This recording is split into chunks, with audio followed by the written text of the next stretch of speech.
verse 1 John. Basi kabla ya sikukuu ya Pasaka, Yesu hali akijua ya kuwa saa yake imefika, atakayotoka katika ulimwengu kwenda kwa Baba, naye hali amewapenda watu wake katika ulimwengu, aliwapenda upeo. Hata wakati wa chakula cha jioni, naye Ibilisi amekwisha kumtia Yuda mwana wa Simeoni Iskarioti moyo wa kumsaliti. Yesu hali hapa tunaona great controversy kati ya Kristo na Shetani. Kristo akifunua tabia ya uungu kabisa, tabia ya kujitoa mpaka maisha yake. Tunaona Shetani akaingia ndani ya Judas, na tabia ya Shetani ikaonekana ndani ya Judas, ambayo ni tabia ya kufanya nini? Kutaka na kuwa kwa ajili ya kupata. Kwa tunaona ile great controversy kati ya selflessness ambayo ni Christ character versus selfishness ambayo ni tabia ya Shetani ambayo ilidhihirika kabisa katika Judas. Endelea. Haya, nne inasema aliondoka chakula ama tatu zimenoka tatu ndio ingie. Yesu hali akijua ya kuwa Baba amempa vyote mikononi mwake, na ya kuwa alitoka kwa Mungu naye anakwenda kwa Baba. Aliondoka chakulani, akaweka kando mavazi yake, akatoa kitambaa, akajifunga kiunoni. Kwa hii ni chakula hiki kile, hii ni Pasaka ya Wayahudi. Pasaka ya Yahudi ilikuwa inaendelea. Lakini sasa akaondoka, sasa akachukua kitambaa, endelea. Kisha akatia maji katika bakuli, akaanza kuwatawadha wanafunzi miguu na kuifuta kwa kile kitambaa. Kwa hivyo Kristo jifunga anasimama katika two economies. Moja ni ile ya Pasaka ya Wayahudi ambao walikuwa wanachinja, wanakula mwana kondoo. Analeta ingine sasa. Kwa hivyo hapo katikati anatoka kwa hii ya Pasaka, anaanzisha ingine ambayo ni ya kutawadhana miguu na kutumia meza ya Bwana. Kwa hivyo hatukuli Pasaka sisi, hatukuli ile Pasaka wa Wayahudi. Hiyo Yesu aliondoa, akasimamisha huduma ya mikate, Holy Communion. Sasa kuna watu wanatumia ile ya Wayahudi, lakini ya Wayahudi Yesu ndiye Pasaka wetu. Yesu ndiye our Passover. I think ni 1 Corinthians chapter 5 anasema verse 7, Pasaka wetu amekwisha fanya nini? Amekwisha kutolewa. Endelea. Haya. 6 inasema hivyo yuaja kwa Simon Petro, huyo akamwambia, Bwana, wewe wanitawadha miguu mimi? Yesu akajibu akamwambia, nifanyalo wewe hujui sasa, lakini utalifahamu baadaye. Petro akamwambia, kwa hivyo sio lazima ujue kila kitu ambacho Yesu anafanya. Lakini hata kama hujui vizuri kila anafanya, anataka bado uruhusu akifaa. Yeye ndiye anajua ni kitu gani anakufanyia. So usimkataze hata kama hujui. Wewe mruhusu tu akusafisha na akufanyie kile anataka. Endelea. Petro akamwambia, wewe hutanitawadha miguu kamwe. Yesu akamwambia, kama nisipokutawadha huna shirika nami. Kwa hivyo kukataa kutawadhana, kama wale ambao wanakataa kuja kwa hii huduma, inamaanisha kwamba basi wako katika hatari ya kutokutawadhwa, kutakaswa. Endelea. Simoni Petro akamwambia, Bwana, si miguu yangu. Ndio anasema kwamba hata kama huwezi jua vile hii huduma ilitengenezwa akina nani, mikono ambayo ilitumika kuandaa hii meza, usikatae kushiriki, sababu huna uhakika ni akina nani waliandaa. Huna ushirika na wewe. Endelea. Petro akamwambia, wewe utanitawadha miguu kamwe? Tarudia. Petro akamwambia, wewe hutanitawadha miguu kamwe. Yesu akamwambia, kama nisipokutawadha huna shirika nami.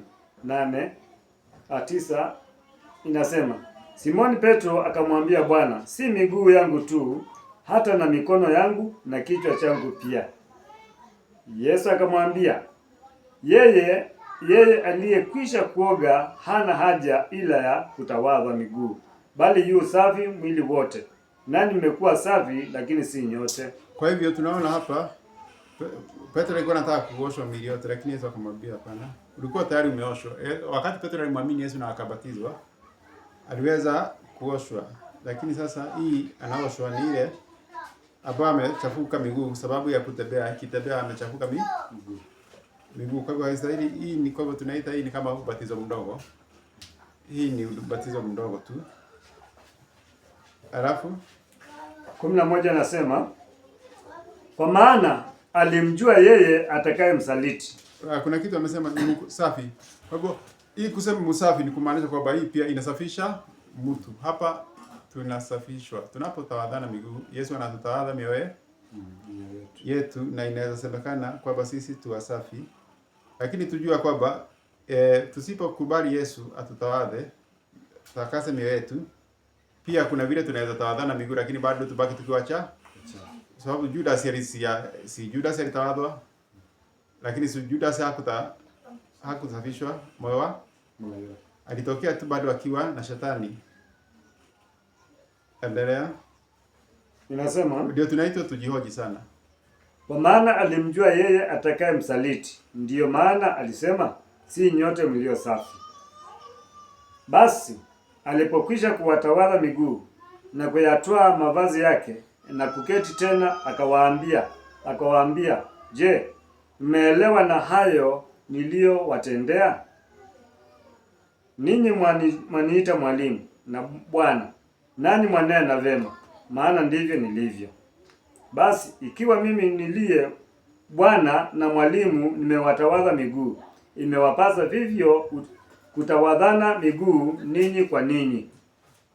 Kwa kuwa nimewapa kielelezo, ili kama mimi nilivyowatendea nanyi mtende vivyo. Amin, amin nawaambia. Kwa hivyo hapa Kristo alikuwa anaanzisha a sacred ordinance. Sio tu kuwatawadha tu kwa tu, alikuwa anaanzisha a sacred ordinance. Umefika 13? 15. Fika hapo. Sasa twende kwa Desire of Ages, tusome kitu kidogo alafu tumalizie, twende tutawadhani.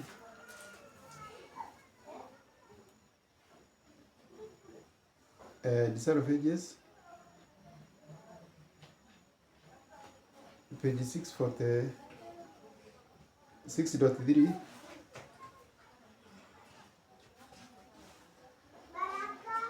646.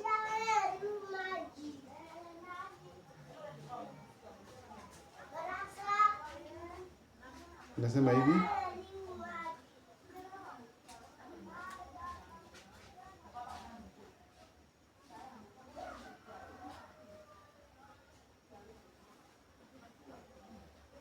eh 646.3.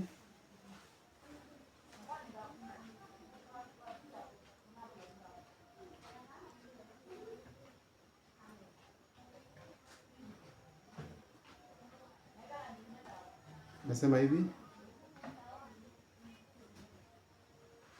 Christ was still speaking of the higher cleansing as illustrated by the law. Kristo alikuwa anaongea kuhusu utakaso wa juu ukielezewa, ukionyeshwa na usafi wa chini.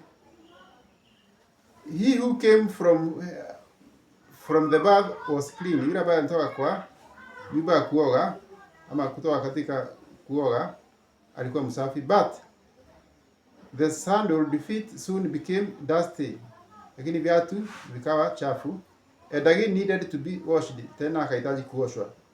So Peter and his brethren had been washed in the great fountain opened for sin and uncleanness.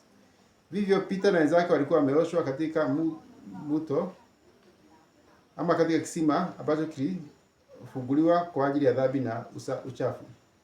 Christ acknowledged them as he is. Kristo alikuwa anawatambua kama wake. But temptation had led them into evil. Lakini majaribu alikuwa amewaongoza kwa mabaya. And they still needed his cleansing grace. Na walikuwa bado wanahitaji neema ya kuwasafisha. When Jesus girded himself with a towel to wash the dust from their feet, wakati Kristo alijifuka taweli aweze kuwasafisha kutoka na uchafu wa miguu, he decided by that very act to wash the alienation. Alikuwa anatamani kuosha mafarakano, jealousy, wivu, pride, kiburi from their hearts, kutoka katika mioyo yao. This was of far more consequence than the washing of their dusty feet. Hii ya kuoshwa mafarakano, kiburi na wivu kutoka katika mioyo yao ilikuwa ni ya matokeo zaidi sana, ilikuwa ina matokeo zaidi kuliko ile ya kuoshwa miguu. With the spirit they then had, not one of them was prepared for communion with Christ. Wakiwa na ile roho walikuwa nayo, mnakumbuka walikuwa na roho gani ya mabisha? Strife. Hawako wamejiandaa kwa ajili ya kuongea na kukula pamoja na Kristo. Until brought into a state of humility and love, mpaka walete katika hali ya unyenyekevu na upendo. They were not prepared to partake of the Pasaka supper. Hawakuwa wameandaliwa kupokea Pasaka, or to share in the memorial of service which Christ was about to institute. Their hearts must be cleansed. Lazima mioyo yao isafishwe. Pride and self-seeking create dissension and hatred. Kiburi na kujitakia makuu inaleta mafarakano na hasira ama chuki. But all of this Jesus washed away in washing their feet. Lakini hii yote Yesu aliosha alipoosha miguu yao. A change of feeling was brought about. Badiliko la hisia ikaweza kuletwa. Looking upon them, akiwatazama, Jesus could say, you are clean. Yesu akasema mko safi. Now there was union of heart. Sasa kukawa na kuunganika katika mioyo. Love for one another, upendo kwa mmoja na mwingine. They had become humble and teachable. Walikuwa wamekuwa watu wa kufundisha, wanyenyekevu na kufundisha. Except Judas, isipokuwa Juda, each was ready to concede to another the highest place. Kila mmoja alikuwa ako tayari kuachia mwingine nafasi ya juu. Now with the subdued and grateful hearts they could receive Christ's words. Sasa wakiwa wamenyenyekea na mioyo ya shukrani, walikuwa tayari kupokea maneno ya Kristo. Pia nione kama kuna ingine. 650.3 Desire of Ages. This ordinance is Christ's appointed preparation for the sacramental service. Ate hii huduma ya kutawadha na miguu ndio imeteuliwa kuandaa kwa ajili ya huduma ya Pasaka. While pride, variance and strife for supremacy are cherished. Wakati kiburi, mafarakano na mabishano kwa ajili ya kuwa mkubwa katika kutafuta ama kupigania ukuu, the heart cannot enter into fellowship with Christ. Moyo hawezi kuwa na ushirika na Kristo. We are not prepared to receive the communion of his body and blood. Hatuko tayari kushiriki mwili wake na damu yake. Therefore it was that Jesus appointed the memorial of his humiliation to be first observed. Ndio sababu sasa Yesu akaleta hii huduma ya kutawadha na miguu kwanza ifanywe nini? Iweze kufanywa. Umeelewa kwa nini huwa tunahitajika kutawadha na miguu? Tumeelewa hii? Tumeelewa ni kwa nini? Ni kwa ajili ya kuosha kiburi, mafarakano, ambayo inazuia watu waweze kuwa na ushirika na Kristo na kuwa na ushirika na wenzao.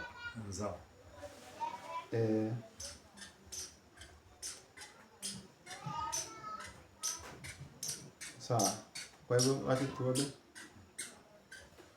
tuwe na hiyo huduma. tutawadhana miguu.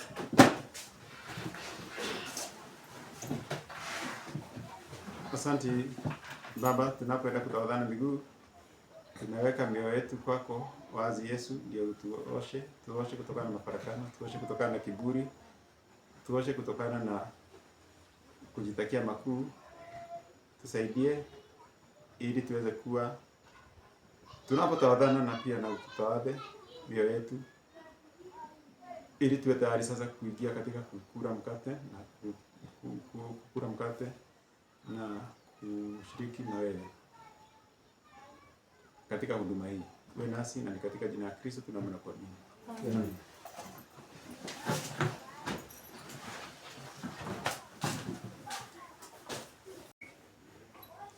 Okay. Natumai tumekuwa na wakati mwema.